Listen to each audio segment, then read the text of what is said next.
Hi, my name is Eric. Some people call me Go-Go. Some people don't call me at all anymore because I'm old as shit. But regardless of that, I have three things to share with you that are going to make you and your Superduked so much faster, it will blow your mind. I've been road racing KTMs exclusively since 2008, starting with the 990 Superduked, which was really far away from being a bike that's appropriate to road race, which in a way was a turn off and in a way was a turn on. Since I'm on the spectrum, for me it was a turn on, which was really cool because when you take on a challenge like that, you're opening all these doors to learning things. I mean, we designed a different triple clamp, we modified the swing arm, I made a ram air airbox on the 990, which was years and years and years before any Superduked had a ram air system like these things do. It was a great street bike. The magazines loved it. Handles like a cat, bike of the year, wonderful. The thing about road racing though is that when you're going 145 miles an hour leaned over with a fistful of throttle, you don't want the thing to handle like a cat because that cat's gonna get run over by a truck. So each of these bikes, let's keep this conversation to just Superdukes. The 990, the Gen 1, the Gen 2, the Gen 3. They all have these gooky characteristics that get super challenging when you're on the track, when you're racing at these high levels of speed. The Gen 1 and the Gen 2 had no rear suspension link. It's just the shock was mounted straight to the swing arm from the frame like an army Jeep, which was fine for the street and it was even fine for track days, but going that ultra fast speed, crazy happened. I could go over that in another video if anybody's interested. It's really cool what actually is going on mechanically and how you can work around it and still go super fast. But another video, another day. This is about the Gen 3. So, number one, transmission. I love KTM, I love the engineers, I love how they finally put a suspension link in here and they got a better airbox and great things are happening. Great. Whoever designed the transmission is probably already dead because it's been the same since the Gen 2, the Gen 1. I don't even think it's for this bike because you ride these things on the street. 6th gear on this bike, it's such low RPM that you probably don't even use 6th gear. I didn't when I rode on the street. So when you get on the racetrack and you're trying to go fast comparative to other bikes around you, you will find that you're getting destroyed. Like 600s will eat you alive. Never mind leader bikes. Because, in my opinion, first, second, third, they're fine. Fourth, fifth, sixth, they're too long. They're too slow. There's too much of a space between them, and they're way too tall. The bike's dead meat on the straightaway. So how you get around this, how I got around this, without any engine modifications at all, you can make this bike a lot faster. Most bikes that I've prepared for racing, ZX7Rs, Hondas, whatever they are, Ducatis, you ask around the pits, what do you run for gearing? Yeah, okay, so, usually you're a little bit shorter than stock. If stock is 1641, maybe you'll end up like 1643. Or maybe you'll stay 41 and you'll go to a 15. So 15, like 1 tooth in the front sprocket is equal about 3 tooth in the rear. So, 3, 4, maybe it's crazy, 3. So that's about where you'll be, right? Otherwise, if you go too short, when you get to the end of the straightaway, you're against the red line, right? So you got to keep that in mind. You got to make sure you don't run out of revs, but you want a little more acceleration than street. This bike is 8 teeth shorter than stock. Ridiculous. So much shorter. I have this thing geared that I don't use first gear. It's you can't even use it. I launched the bike. If I launched in first gear, right over the top. So I was very paranoid when I first did that. I knew I was going to smoke the clutch in one day. So I bought a new clutch, put it in the spares, and went racing. And didn't use it for a whole year. Never went bad. The clutch was fine. Never wore out. So to me, well, I shouldn't say never wore out. It will wear out like everything does. And when it does, you get one day. So you know, maybe you had 3 races in a day. And the first race, it kind of felt a little funny. Second race, is it me or is it, why am I not getting the greatest launch? Third race, boom, like this. So they lose the ability to burn when you're launching, and you lose that modulation. You may try to modulate, but it's up here already in the sky. So that's the thing about clutches, but we're talking about gearing. So 18th shorter than stock is wonderful. No 600 is gonna eat you alive. They're not even gonna be able to hang with you, 600s. I promise you, no engine mods, pump gas. And R1s, ZX10s, bikes like this, they're still gonna be faster than you. But 2 bike lengths, 3 bike lengths, obviously depends on the length of the straightaway. But if you get a good drive and you get in the draft, you can fight. I mean, and when it comes time to brake, just for that one turn at the end of that one straightaway that they gapped you, you'll be right on the back tire because this thing brakes like a I mean, the things you can do with this bike on the brakes it should be banned, should be illegal. So, but that's another video, another conversation, another day. Right now we're talking about gearing. The one thing to keep in mind is, you know, every action causes a reaction. Okay, so this is a great thing, but you got to be careful because if you make this comes 17 stock, and we're making it a 15. It gets a lot smaller and a lot closer to the pivot point of the swing arm, and this concentric, which rotates up and down, right? This rear axle can be high or it can be low. If you have it in low position, so you went to adjust the chain and you went back and it's low, the chain is going to rub on the front of the swing arm pivot. It'll rub right through that Teflon plastic thing or whatever it is, nylon, and I've heard that it can even rub through the swing arm. I don't know who that would have happened to, but so you could learn from my mistakes. So you got to keep this concentric high up. Another note, another video, another conversation is swing arm angle, which is the consideration from the center of this point, the pivot point, to the center of the axle. Like you want a little more angle. It would be great to have more angle than this bike came with stock because you get better drives, better traction. But if you're using this radical gearing like this, you can't really rotate that far down to get more angle, which is why I'm on the cusp, meaning I have the sprockets, I just haven't tested them yet, of going, instead of 15, 16, and instead of 41, 45, to raise the chain up. And then I can experiment more with that swing arm angle, but there's lots of complicated math, chain angle, chain moment, you know, squat, anti-squat, that weird things happen. But that's what's interesting about racing and pushing the limit. You learn cool shit.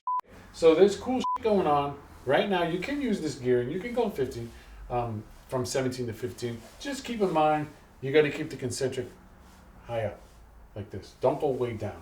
You'll have a problem there. So that's number 1.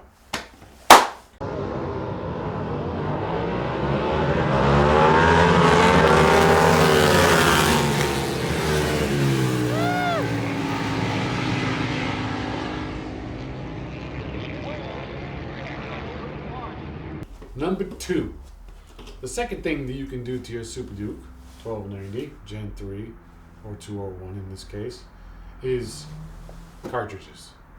Everybody talks about, oh yeah, I just got cartridges, and like, does anyone really know what exactly cartridges do? I've been talking about them for 20 years and I didn't really know exactly what they did. I mean, you know, obviously it's valving, it's hydraulics, okay, great. But when I want to know something, I like to really know, like a 12-year-old, Dad, why? But why? But why? But why? Just keep asking that question. So if you want to know a little more about cartridges and how they work and what happens inside, I did make a video about that with GEP Suspension, who who they made these cartridges that I have in here, and I can link you to that in the bottom. But before you even watch that, what do you need cartridges for? Well, that's a very interesting question. So the bike comes stock, and you don't have a lot of control, right? You want control on your forks. You want to be able to control how quickly the thing dives, or how it resists, right? How quickly it comes back, or maybe it comes back kind of slower, and to be able to adjust that, fine a tune, and it's just you without cartridges, without better forks, and years ago you couldn't just so easily buy cartridges. Like say you raced a ZX7R in '92, you couldn't just buy cartridges. You had to buy like Olin Superbike forks, and then you had to find a machinist to make an axle, and then make spacers so your brake calipers could be the right distance. And what a f***ing headache that was. And you know what? These things are better than those things were. So they look cooler because they were gold. I wish these were gold. They're not gold. Whatever. Anyway, cartridges. When you have stock forks and you're going, remember, we're talking about the racetrack. We're talking about track days. You're going faster than all your friends, and racing, climbing the ladder, going faster and faster. And what are the things that limit you from going faster? Forks. So the stock forks, you will find, you get into the brakes, like the whole bike is on the ground. The front is on the floor. Which, it's nice to be able to get your bike to drop down so you can control how well it turns in, right? So that's a whole nother conversation for another day. But it's nice to have the ability to put your forks in the place that you want and turn in. But with the stock forks, you put them in that place and they just keep going. And it doesn't have enough strength, and it doesn't have the ability to valve in such a way that it will hold you up. It won't be able to hold you up. So also these GP cartridges come with these fork cap extenders. So it looks, you don't even see it when you look. But there's like, this is USA, so a half inch. There's like a half inch of a cap up here. So if you wanted, like on the 990, I had to design and get built different triple clamps that went over, down, and then out, so that you could push the forks down, because those triple clamps are just flat, and you couldn't push the forks down because they would just fall right out of the clamp. So it made it clamp like this, so now you can push the forks down. These, you just have these GP cartridges with these caps, and if you want to push your forks down to get more trail, less, not such a steep front end, you feel like you're losing the front, so you get a little more confidence, you push the forks down, you can push the cap will go into the top of the triple tree, and you can just clamp it down like it's the fork. It's just making your forks longer. So you got the fork extension, you can adjust the chassis. That's another thing about the racetrack. To be able to have adjustment to your chassis, right? To the attitude of your motorcycle at any given point, or at all given points, that is so critical. It's like having a toolbox with tools in it to be able to do that. Whereas with the stock forks, you have a toolbox, but every drawer is empty. You can't do anything. You just look at the toolbox, right? So you just look at the bike of forks, and you're going to go out on the track, and, well, you need handcuffs, can't do anything. So cartridges. I'm using GP cartridges. There are other manufacturers that make them. I'm not trying to push anybody's product, but this is what I use. And I'll tell you, when I got them, put them in, I've had to adjust, like, one click here, one click there. They were good to go the way they came. I don't know how they do it, but great. So that's number 2. We got 1, transmission, 2, forks. What's 3? Like I said, there's many things we could talk about, but number 3, this one's getting crazy. So number 3 is related to the shock and the link and all this business down here. Generally speaking, this is really super general speaking, and you saw me mention this before with the brake, when your bike is like this, it's going to turn quicker, right? When it's like this, it's going to turn much slower, much lazier. When you're neutral, let's say you're neutral through a turn and you're going like this, and then you start to accelerate and the back goes down, now you're going to go wide on the exit.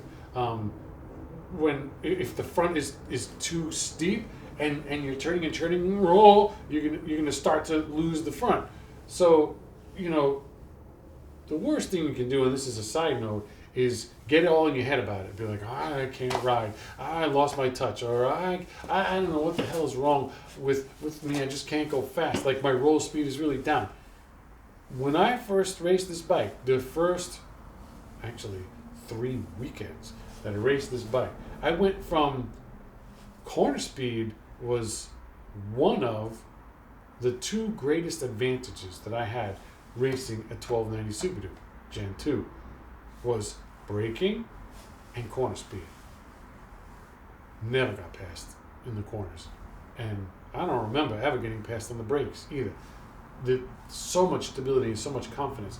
And then leaned over, go around the outside of people. I have plenty of onboard videos showing going around the outside of other riders. And not slouches either, like fast guys around the outside.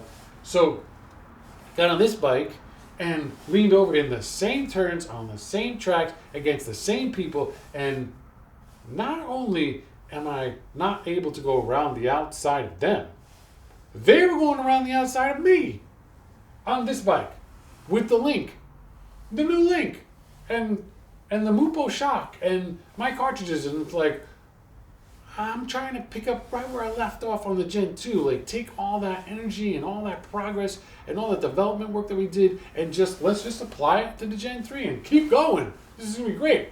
Bullshit. We didn't keep going. We went backwards. The first 3 weekends, I was slower on the Gen 3 than the Gen 2. Faster motor. Better package. Electronics. All this wonderful stuff.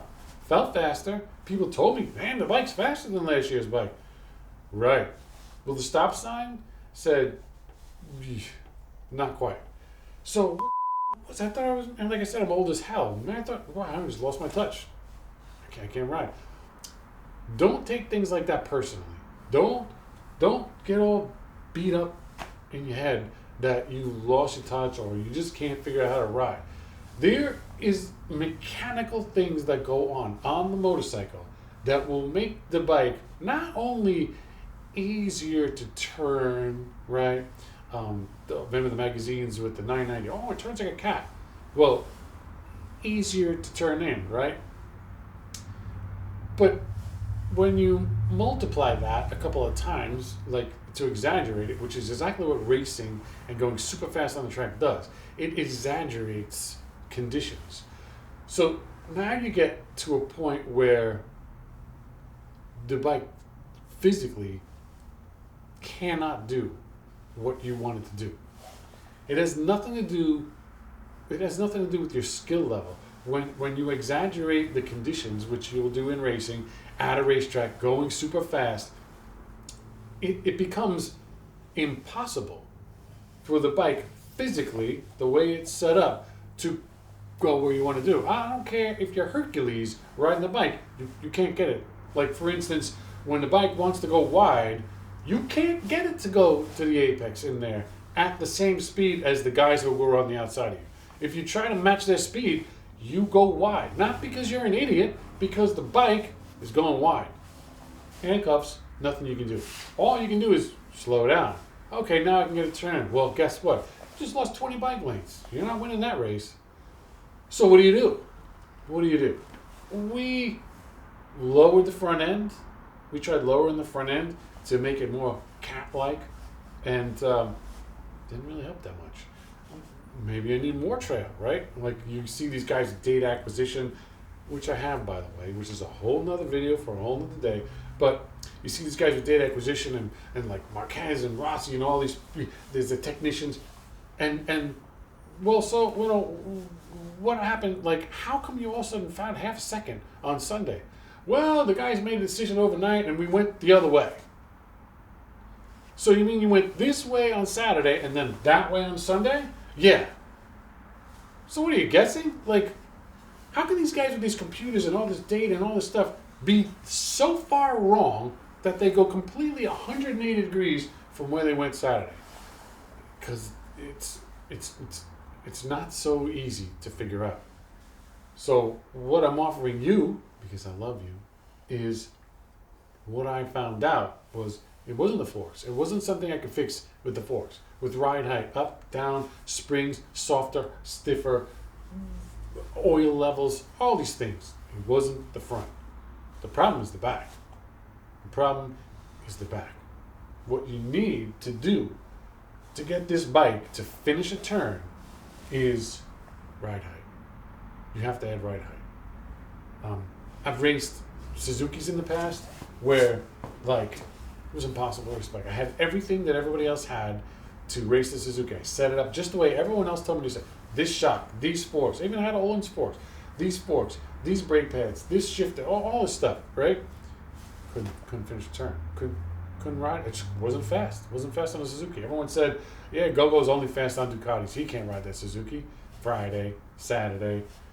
And that's right. One guy came up to me.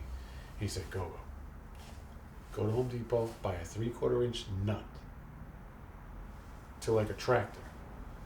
Take off your shock, put the nut on top, bolt the shock back in, and go race the bike. I was like, that sounds ridiculous and so Home Depot, but I'm desperate. So I did it. So dead slow Friday, dead slow and frustrated on Saturday, kick your ass Sunday. I'd be a lot of the guys who wouldn't help me during the weekend, who were Suzuki guys, who, well, I don't know, Gogo, I don't know what's wrong. It's interesting you say that you can't finish a turn on that bike. I don't know. Sunday, smoked them. So that's what I mean about the handcuffs. Like, you physically, the bike won't do something.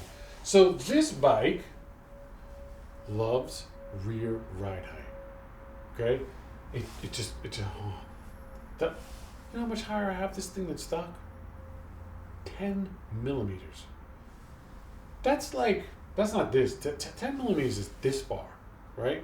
Your tape measure may say different. This may look like 3 feet, but that's 10 millimeters in racing, right? So the trick is, you can't do it. You can't, like, this is a Mupo shock, which I love, and it comes with ride height adjustment, right? I think it says you can only do 9 millimeters, but I did 10 because I'm on the spectrum.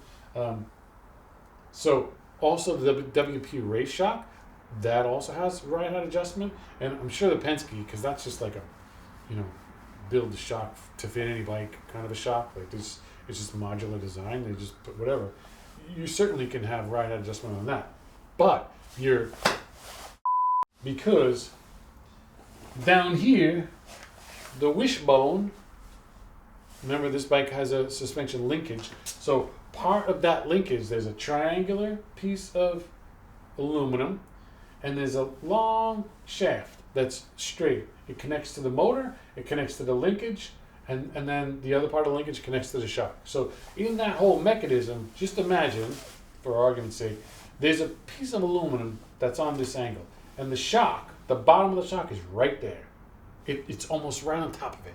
So when you want to adjust the shock to make the shock longer, you have to unbolt the clevis of the shock, spin the bottom, make it longer, and bolt it back on. But you can't bolt it back on because now the shock hits the Wishbone. So how many times have I been arrested? I keep going for the handcuffs. So you can't do it. You can't do it. So this is where it gets screwy. I designed and machined on that lathe a Wishbone with a different shape, which allows you to adjust the ride height more than 10 millimeters. But I only did 10 millimeters because I was afraid of the shock. And let me tell you something. And this is the most exciting number 3 thing of probably any bike that I've ever raced. since 1988 to 2000 and it's 22 now, but let's say 21 because I didn't ride yet this year. It's February. Of all the things I've done to all the bikes I've done it to, the most exciting, the most frantically amazing thing that I've ever done is that dog bone, the link, which is another video for another time. I also changed that. But that dog bone and the ride height. It turns this bike into a different machine. It's almost like there's football and then there's water skiing. It's like, how different can those sports be? It makes this bike that different. Gone is I'm leaned over and I'm in a turn and I can't finish the turn like it wants to go wide. Oh, people are going around the guy beside me. Not anymore. You do this modification and I did it. And I was scared as shit when I did it too because I made the parts. I'm like, dude, you're a carpenter. What the hell are you doing? But, gotta have faith. Go out on the track and the same guy, like literally the same guy who went around the outside of me and turned to at Thunder Hill, there I am crashing into his back tire. And there I am going around the outside of him. And let me tell you something. Years ago, I was sponsored by Dunlop, and Jim Allen was the head of motorcycle road racing for Dunlop tires in America. And we would talk sometimes on the phone, in email, and I remember him telling me, that's the thing, Go-Go, this tire will let you spin up the rear and steer the bike with the rear. And I'm like, oh yeah, no shit, I can't wait to do that. Okay, hung up, like, who the f*** does he think I am? I ain't spinning anything and steer around. What the hell, am I Gary McCoy? Not happening in this world. Like, I may be fast, but like I said, there's different levels of fast. And I'm not that many levels of fast. I kind of crap out around here, and there's a lot more levels above. I'm not steering the bike with the rear. Guess what? Like I said, again and again, it's a mechanical thing that keeps you from doing what you need to do. I can steer this bike with the rear tire at my old ass age, at the rear tire spinning, leaving black lines around the turn because accelerating like this, it's still letting me go for the apex. So I can still hit the final apex of a very long sweeping left-hander while I'm accelerating and the bike steps out and it's just fucking driving. And people will come to you after the race, after the track day, and say, dude, what is going on with your bike? There's these black lines coming from your tire leg, and I don't even know how you get out of turns like that. How that's exciting. I mean, let's face it. What's more exciting and what's more gratifying than that? Getting laid. Definitely. Okay, there's a lot of other things, but it's pretty up there. On a motorcycle, as far like, why do you ride the thing? To enjoy yourself, to have fun, to be exhilarated, to be inspired to do more the next day. Like, it's great. And when the bike won't do what you want it to do, when it's just like saying no, man, no, I'm not going that way. You want to go? Like, F you. When it says yes, and you just, it's amazing. It's amazing. I did so well in the second to last race. See these scratches right here? That's not from crashing. That's from me leaning the bike on a barrier wall to get off because I was so ecstatic. I was jumping up and down. I attacked the corner workers. I'm hugging people I never met in my life, screaming. Yeah, they thought I had bees in my leathers and I was getting bit, and just that's why I was frantic. I was just so happy because we were 2 seconds a lap. 2 seconds a lap faster with these modifications than before. Which is only 1 second a lap faster than the Gen 2 was. So we were 1 second slower, now we were 1 second faster. Finally where this thing should be, because I took off the cuffs. So there's your 3 things: transmission, gearing, forks, cartridges, and ride height, which involves links and dog bones and things that I can help you with. Be more than happy to help you. Just leave a comment below. Email me, eric@gotagteam.com, and let's build this Superduked brotherhood into something more powerful, bigger, and more fun for everybody.